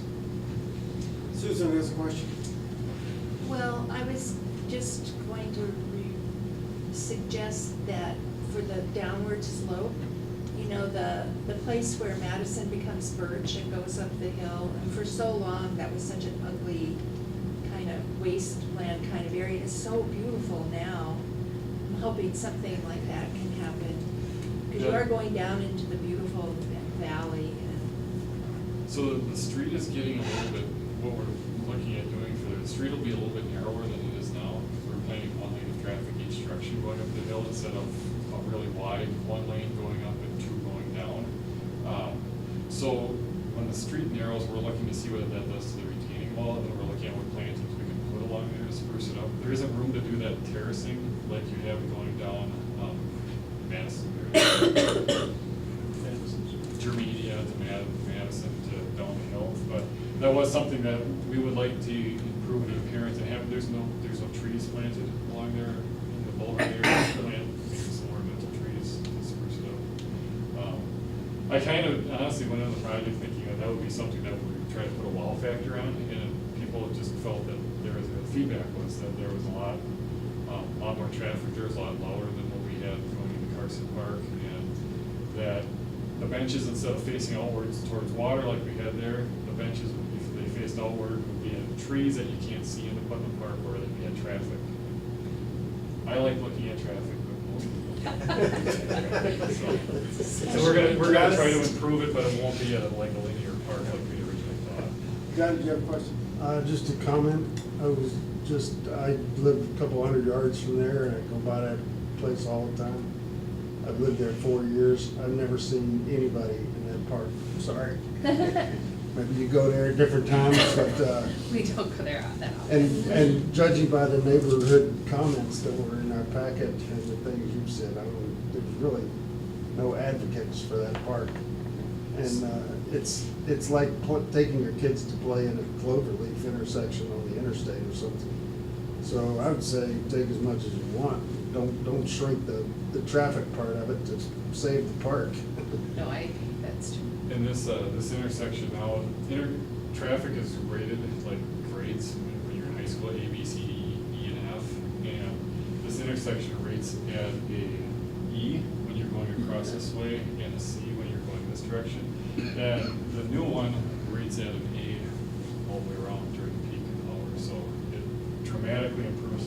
The biggest improvement is this here, going across and making a left. And I think it's something that's really needed. Yeah, I never drive that way ever because I'm never gonna turn, that you can't ever turn left. We'll take a little traffic off of that. Yeah. Our first house is on Truman, back in the late '90s, and even back then, to get home, we'd go down to Polk. And Yeah, I go down Polk and take a That's left on what I do. Truman. So, it'll take traffic out of the neighborhood, We put a little bit, I mean, it's not a huge amount, but there's a significant number of people. One other comment, the steps on the other side, the Putnam Park, there's steps on both sides, is that what you're Correct. talking about, replacing both? Yep. And then it widens out near where the steps are when you're on the uphill side, so we're seeing if we could have some plantings or something that would be just a little spot for a bench, make it a little nicer. It's in the middle of the woods. Pardon me? It's in the middle of the woods, you don't need landscaping there. We'll just have to go down and weed it out. And that's a lot of the feedback also, you're going through a nature area through there, so let the trees be have a nice trail of trees. Any other questions? Anybody from the community would like to speak? No? Okay. All right, any other questions? You're looking for a recommendation of approval from the commission, is that correct? Yes, if the city council approves the option, that would involve the land out of J-Set Park to support that transfer lane to right away. So really, we're not approving the roundabout and all that, we're not doing city council work, we're really looking at the impact on J-Sep Park. Yep. Okay, so, how should that motion then be stated? That we, As it relates to J-Set Park. I guess as written, that we recommend, State Street reconstruction and as how it relates or impacts on J-Sep Park? And the MacArthur Avenue Park. But the MacArthur Avenue doesn't impact those park spaces, does it? Not directly, but I think it would be good to be on record since the parks do abut the roundabout. Okay. All right, Pam, what would you, read back that motion, please? I think, as you had mentioned, I think as noted on the minutes, just the commission would recommend the reconstruction of the two roundabouts as they relate to J-Set Park and the MacArthur Avenue. I'll note in the minutes that there will be a transfer of land from J-Set Park to accommodate these roundabouts. Someone like to move that? Ron moves, any second? Second. John seconds. Any other questions? Hearing none, all in favor? Aye. Any opposed? Motion carries. Okay. Thank you. Quick question, can we have a sign or something put in those MacArthur Park areas so people would know they are on parks rather than empty lots? Yeah, we have a sign shop. Keep all the grass. That'd be good. Yeah. Really good. Well, yeah. I think it'd be If we're nice. thinking about improving the amenities and use of those other parks, that would be one of the first things I would do with a little better signage. I think the only thing we have over there, Todd, is a picnic table. Yeah. That's all we have. It looks like maybe somebody's really big side yard. Yeah, right, exactly. The picnic table doesn't invite the public to just go in Yeah, there. it could be somebody else's. Yep. Are you gonna be moving the equipment from J-Set Park to the park? Well, right now, even with what we're taking, that little playground, we can't really move them. Once we move them, it actually becomes a liability. Is that right, Todd? It's from my understanding. We could replace the climbers that are in there with something like fairly similar. It's fairly simple. at the MacArthur corners as well. That's something we That would be can come back to the commission when we have, Yeah. since we are gonna be working with the neighborhood. Susan, Sorry. they wasn't on the agenda, so we're not gonna have a lengthy conversation on signage, but we'll go right ahead. Well, I was wondering if we might seriously consider whether J-Set Park is not, it's not, I don't know the history of the park and what made it attractive at the time to the J-Sets. But it could be that if it just simply became part of the fire station property, that maybe the J-Set Park name could be down to one of those little parks on MacArthur to remember the effort they made for the parks.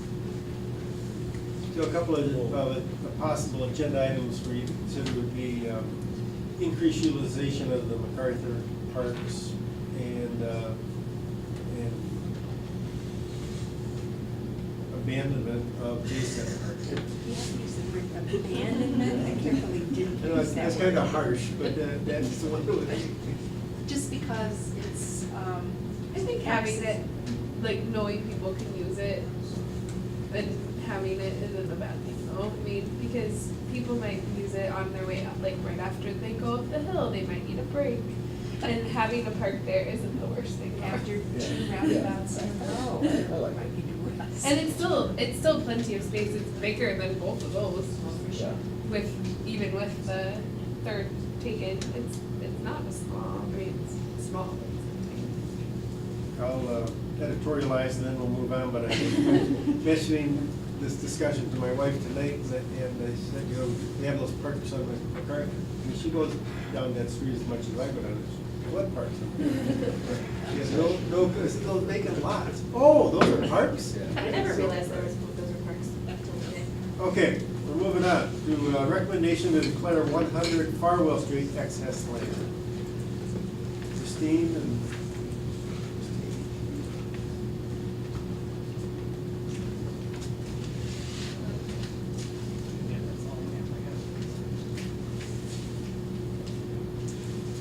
Okay, city staff has received several inquiries regarding potential development and use for the property located at 100 North Farwell Street.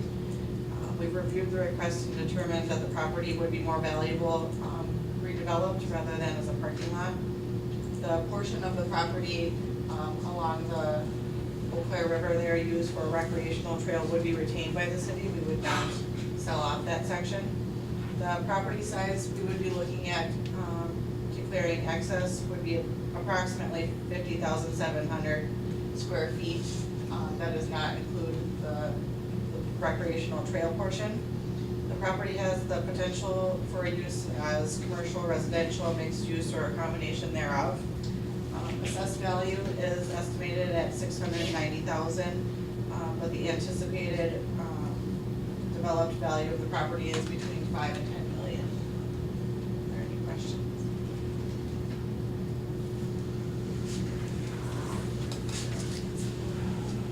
What's the name of the lot there? Is it? This is the railroad? Yes, the railroad. Oh, it's the parking lot, the Correct. like Maynard parking lot? Yep. Yep. Susan, you have a question? Well, I feel like there's sensitivity right now in Eau Claire about parking. So I wonder if this is the best time to lose more on-street parking or ground level parking. Good point.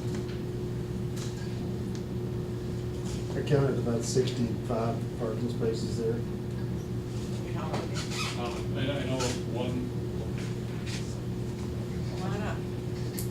with parking, one thought with this is it's surface parking, if this is redeveloped, there would be parking most likely required underneath the development, which isn't, again, wholly, or might not be wholly public, because it would support the businesses, but it could possibly.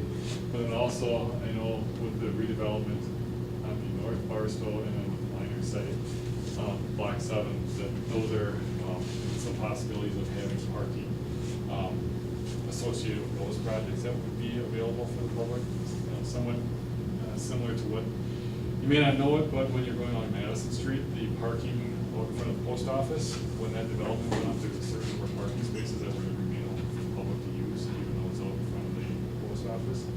So I would estimate that at the time this would be offered up for potential redevelopment, that we would have a good handle on if parking is recreated and accommodated in some of the other developments that are moving right now. This is just the first step to make it possible. It's not going out for RFP tomorrow, and we don't have somebody that's actively on it. So, but that is something that we look at and we're cognizant of. So the part that's rotated is the part that's already the trim. Yeah, I believe that line pretty much comes through the curb line here. So you keep all of your connections to the trails going down. There's some utility lines that will be relocated in that area that we will retain. So we're keeping the green space along water, a wider swath than we have on the chamber building here. But then the parking lot is basically the pavement area behind it is what we got. Is it an all or none thing, or could we say we kind of want to retain the south third of that parking lot for parking and we open up the north two-thirds? I guess I haven't, it's not, I guess it would be hard to speculate.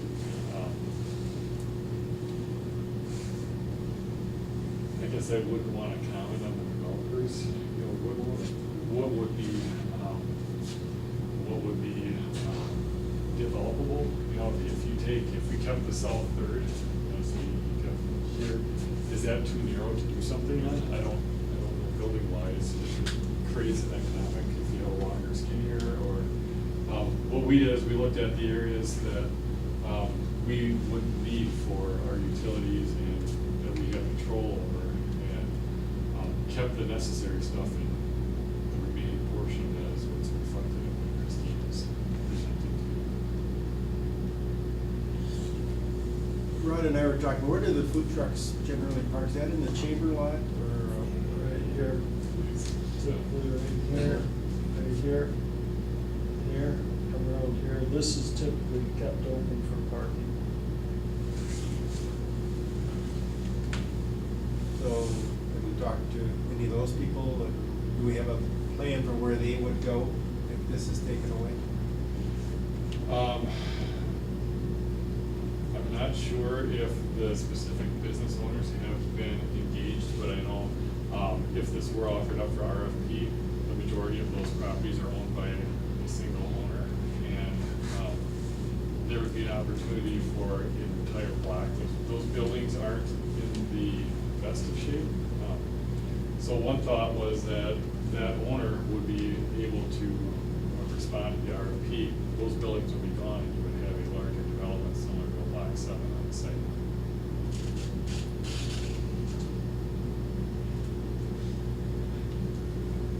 So if this goes, if it didn't go, and the people that park here use visit Gallery Grill, and this is a different development, there could be parking underneath it, like underneath the new transfer center. We're going to have public parking, that could be. And there also, we have our parking ramp that is over here as well, that if you're with restaurant use versus office use, there's the evening when you're going down to use it for the evening events, a complimentary use to daytime office. We don't know, we don't have any developments. This is just the first step in possibly pursuing going down the RFP route for those. Isn't the council doing a study, Kate, on downtown parking? Yeah, it'll happen this year, right? Yep, it was approved for this year. It We're going to. hasn't started though, right? Nope. So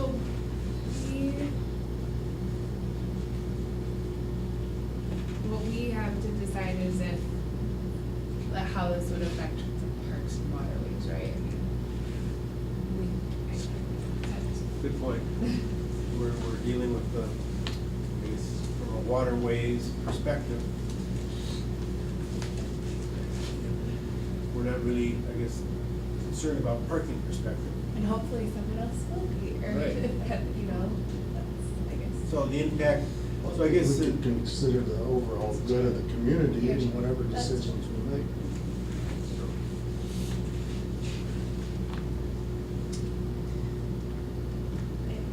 Susan? So when the new chamber building got built really close to the water. See it right there. Across Farwell from what the area we're talking about. But you're saying in this case, we'd be retaining more of that south section, so it wouldn't get, whatever was built wouldn't get as tight as that building. The current trail and bank and green area, that would all be retained. So the land that we're looking at declared as excess would be basically from the curb line north.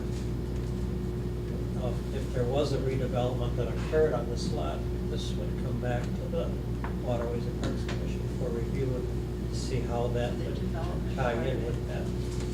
So what are we using us to? Pardon me? Would a development have a setback on the top of it also? Well, being in the downtown area, we would try to maximize that setback. We'd probably look at probably like a 10-foot setback from the top of the bank. So it would be a little bit further than what the chamber building would be, or is. Yeah. If I didn't like giving up on Gibson Street, I'm not gonna like this one. This is a beautiful piece of property. And right smack dab in the middle of downtown on the water. These properties don't come up for sale ever again. They're not making new waterfront.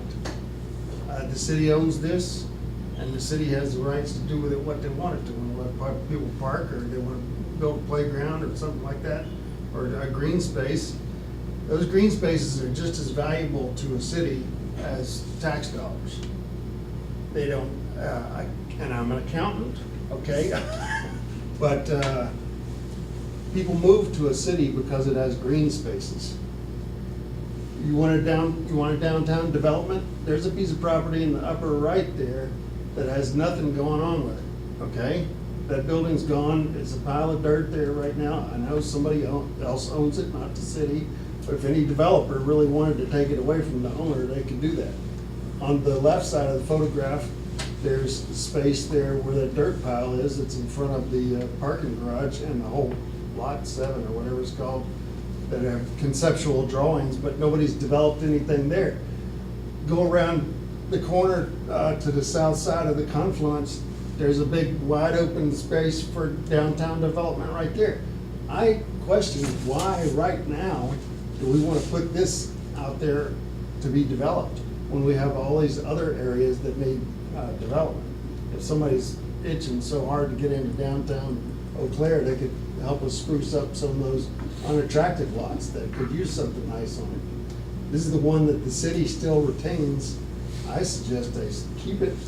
If you want to sell it in the future, you can sell it in the future, but if you sell it now, it's never coming back to the city. Do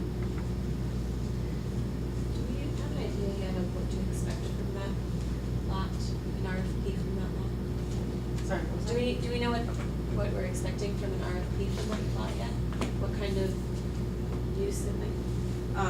Yeah, it could be any use. I mean, it could be a mixed use, it could be a residential, commercial, something there, a combination. At this point, it could be anything. Kirk? Well, my 2 cents, I don't have a good feel for the big picture yet of how much parking space we're losing, or how big a deal that is, or what development of that would mean to the development of the whole downtown. I just don't have a great feel for it, but my initial impression was I like that parking lot there. It gives you nice access to the river. It's just nice access to that whole park-like feel along the river there. But personally, I pull in there a lot, especially if I was gonna go over to Phoenix Park. If you don't wanna snake around through there and look for parking in there, you can just zip into this little parking lot. And the parking lot's well designed, it just has a classy feel to it. It's not just a, gravel parking lot.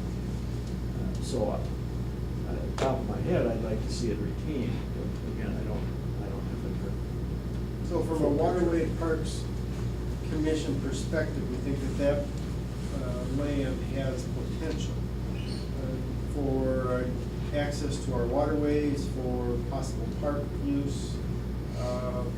And what I hear John saying, and what you're saying, Kurt, is that you would not support the recommendation. I would not. We can maybe getting close to a motion, but Susan's gonna speak first. Oh, very good, I'm sorry. I kind of sense that you just had something to say. You don't? Well, I kind of agree with John, because there are so many redevelopment areas around in the same area, and they're not taken yet. Why would we want to give up something the city's owns at this point, when there's still a lot to be done in the other places? And once they are done, it might change what looked like the best use of this property. So, if I could just add to that, as far as I know, and if any staff has any clarification or correction, as far as I know, all of, with the exception to the Hoosh building lot, all of the other lots that you mentioned are, like, they have active projects that are pending and like are happening, they just haven't started yet. I think some of them are even starting this year. And so, so we will see a lot of these empty spaces downtown filling up. And so, you know, I think that there's a lot of interest in building downtown, and I think that there's a lot of interest in building things that the general public can use, including like housing, which we really need downtown and everywhere. And so I think that there is, I see it both ways, where it's like a precious, valuable piece of land in our downtown that we don't have a lot of spots like that left, but there, that's not to say that like there are lots of other open places where a developer could go, because those places aren't filling.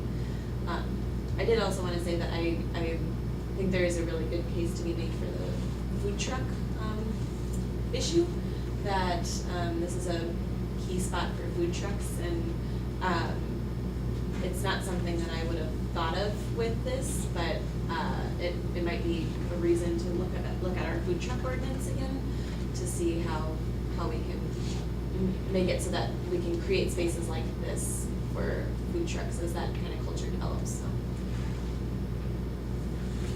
So I'll try to summarize this a little bit and see if we're going heading down this road. Is that we understand the proposal, but it may be just not yet from our perspective. Is that we need more information. We need to see what it looks like a year down the road, 2 years down the road. Need some questions answered regarding food trucks. Certainly it may warrant development, sale, and further development, but you know, parking study is going, and it just seems like maybe not yet. And I'll throw that out if somebody wants to make a motion on that. I agree. If somebody wants to buy it today, they'll still want to buy it 5 years from now. If you're doing a downtown parking survey, I pulled 60 spaces out before we hear the results of the survey. Do we need a motion in the affirmative? You've got three options. You can recommend approval, you can recommend approval with conditions, or you can recommend not approval. Generally with the plan commission, their motions are in the affirmative, even if the commission wishes to vote against it. Makes a cleaner motion. So what would that sound like then? The motion would be to support declaring the property as excess. And then if the commission chose not to support that, then you just vote against that. Thank you.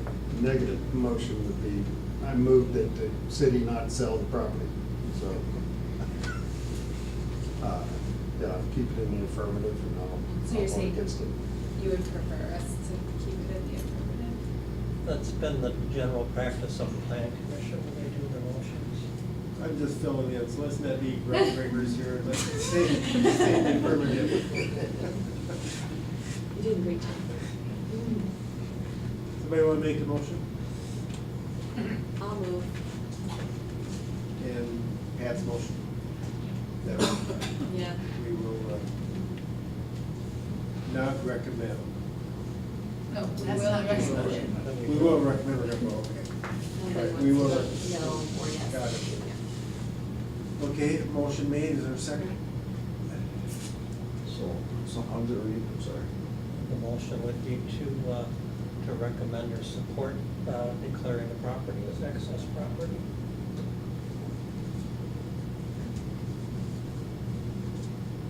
Where if you don't support, they did vote no. We can still vote no even if we second the motion. Correct. So we're looking for a second. Second. There's seconds. Any other comments before we vote? All in favor, say aye. We'll just, by roll call, say Kate, Susan, are you aye? No? Right. Kate is aye. All opposed? No. No.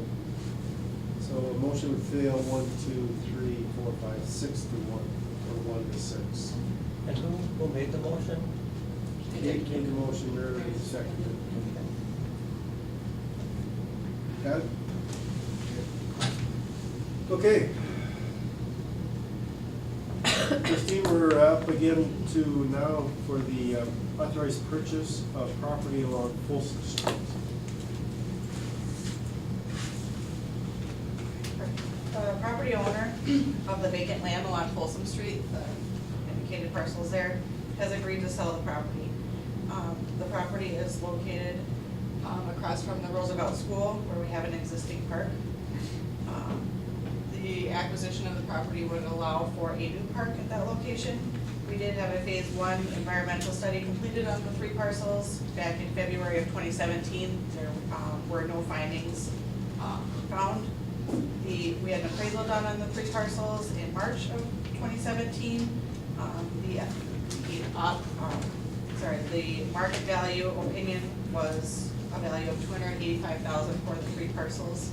The purchase agreement is for that same price.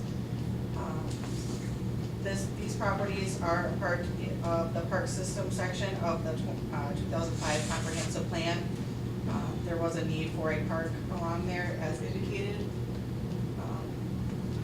So the acquisition of this property is consistent with the objectives and the goals of that plan.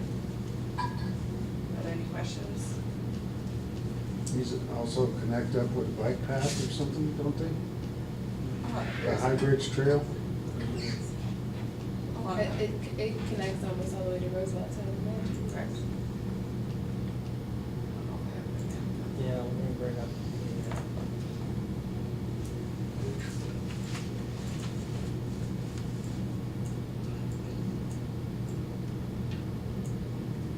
here's the High Bridge. Here the trail comes up, so it does come up along the side of that. So these properties right in here, is that right? Correct.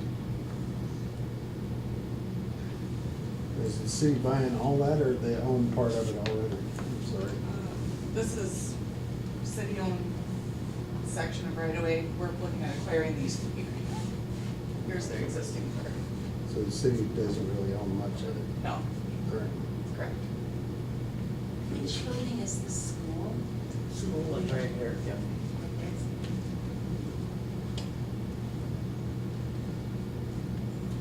I like seeing that green on the map, and I think it'd be nice to keep it green, so. I think the notes said that there's not currently a lot of park area in that part of town. Correct. Yep. And we would be moving that Roosevelt Park down to that south end. Yeah, so the existing park that's up here, where we have an ice skate rink, would be moved, relocated somewhere in there. There's no official plans for that. We haven't designed it yet. Correct. So once that comes about, that we come back to this one. So on the line drawing, where it says Mead Street cutting through there, but on the aerial photo here, it doesn't look like a street or anything going on. So that would not be a street for the park. Correct. It's a current right of way right now, but it would not be a street. And the merging of two bike paths, I guess I missed it. This one comes off the High Bridge, and where's the second one? Yeah, we'll go back to, so this, here's the High Bridge Trail coming up this way here. This trail here comes up from the Montessori School. And did we get a grant for that now, Dave? We applied for a grant last year, CAP grant, the same program as the High Bridge, and we were not selected for it. Brandon, that CAP trail, I think. But it would have gone from Bellinger Street up to Folsom. But it is in our parks plan to develop that as a trail eventually. So it'll connect from two directions. Is Olson's Ice Cream gonna be in there? Can't tell you. Focus, Focus. Any other thoughts, questions? Kurt? I was gonna move that we authorize the purchase of the property on Olson Street. I'll second. Motion by Kurt, second by Rod, to recommend the purchase of this property. Any other questions before we go? All in favor? Aye. Any opposed? Very good. Thank you. Special events? Okay, only one special event to inform and let you know is the Polar Plunge for Special Olympics on February 24th. Probably getting off easy, but it's not gonna be this weekend or next weekend, but who knows with February 24th. Usually temperatures moderate, so. Again, if you recall, last year was the first year that they came back to Eau Claire. They had a couple of years where they went out to Lake Altoona. So they're coming back to Half Moon Lake, and we're certainly happy to have them back. Okay, and director's report. A few things on the director's report. Basically, before this week, we've had a lot of good weather, lack of snow, so we've been able to get out there and take care of quite a few of the invasive species that we have out there. Some of our park areas. Our ice rink maintenance has been a challenge. However, perhaps the next couple of weeks we'll be able to get those ice rinks in and the kids enjoying them. So usually what comes with really cold weather, we don't have a lack of people wanting to get out there, but certainly we'll be able to make some ice coming up here. We've been also involved in tree removal. Getting the emerald ash borer is still something that's going to be on our mind for several years, so we're out there targeting trees for removal. We had a archery deer hunt again on January 5th and 6th. That second one we had this, I guess this deer hunting part, but we only harvested one antlerless deer this time. So I believe that brings our total up to 30 deer in the last 3 years. So those have all been taken out of the well field. So our hope is that we start seeing a little bit of a decline in the numbers that we have. And we haven't addressed some of the high areas that we've had throughout the city and other areas. As mentioned before to this group, is that the difficulty in those areas is that we're dealing with a lot of private land and not public land. So you can't just go out there and shoot the deer. But we have, or the state has laxed the hunting rules. So, and also our ordinances given the ability for people to go out and harvest deer in some of these other areas. Forestry division, again, I kind of went through that with the parks part of it, but again, we're still dealing with the EAB. We did have a group that came at one of the previous meetings about doing a visual encroachment project along 7 South Dewey, and that work has been completed. There was a lot of invasives that were taken out of there. In fact, Todd was telling me that we had some buckthorn out there that had 4 to 6 inch diameter bases on them, which is pretty big buckthorn, and they took those out. That work was done by Tree Savvy and then supervised by our city forest. There'll be a replanting component with that, folks, come spring, Tree Savvy's will be replanting for that space as well. And Todd, you were saying that 90+% of all this stuff we took out of it was buckthorn. It was dominant buckthorn. Like I said, like Jeff said, 4 to 6 inch diameter buckthorn. Buckthorn is usually a shrub that's often not as big as your thumb or a little bigger. Those are significant trees. And with the battle with buckthorn, we could dedicate a crew of 4 staff year round in the community and probably not gain, not win the battle, but where we see opportunity to remove that. We will. This year we're doing more than normal due to the fact that we're not plowing a lot of snow. We weren't flooding our ice rinks a whole lot when we were at peak temperatures in the 40s, so we're throwing a lot of weight into very basic, which ebbs and flows over the years as to how we make progress in that front. But this particular project went well. And again, Tree Savvy will be back in the spring to finish that up with the replanting component that it's always part of those visual approaches. I assume we'll see dogwood and staghorn sumac or some of the red Perry varieties that seem to do well in those spaces. So they'll be And back.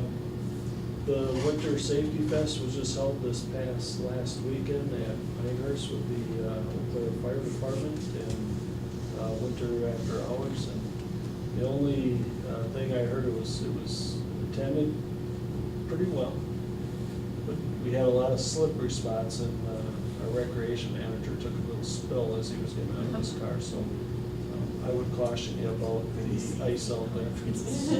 Now it's under a little bit of snow, so it's certainly be a problem. And then our 2019 pool membership sales, we yielded 141 memberships so far in our drive. So people are thinking summer already. What's your goal, or what would be average? Well, I believe last year we had total sales, it was in the mid-200s. So.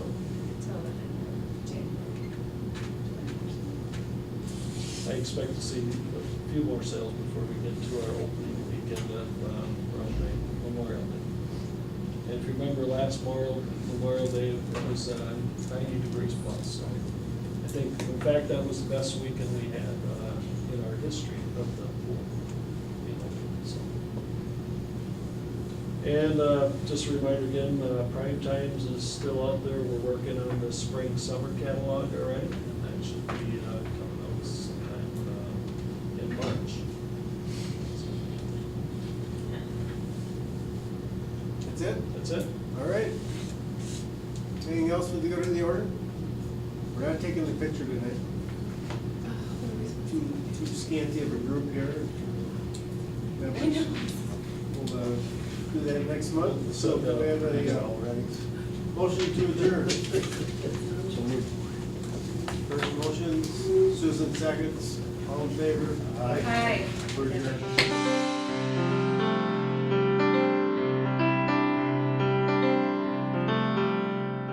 This program was brought to you by a cooperation between Newsworks and the City of Eau Claire. A transcript of this meeting is available for the hearing impaired. It will be available within 7 days of this telecast. call 715-839-4912 or TDD 715-839-1689 or write Eau Claire City Clerk, P.O. Box 5148, Eau Claire, Wisconsin 54702-5148. Newsworks is made possible by continuing community support. If you would like to volunteer or make a donation, please contact us via phone at 715-839-5067 or online at valleymediaworks.org.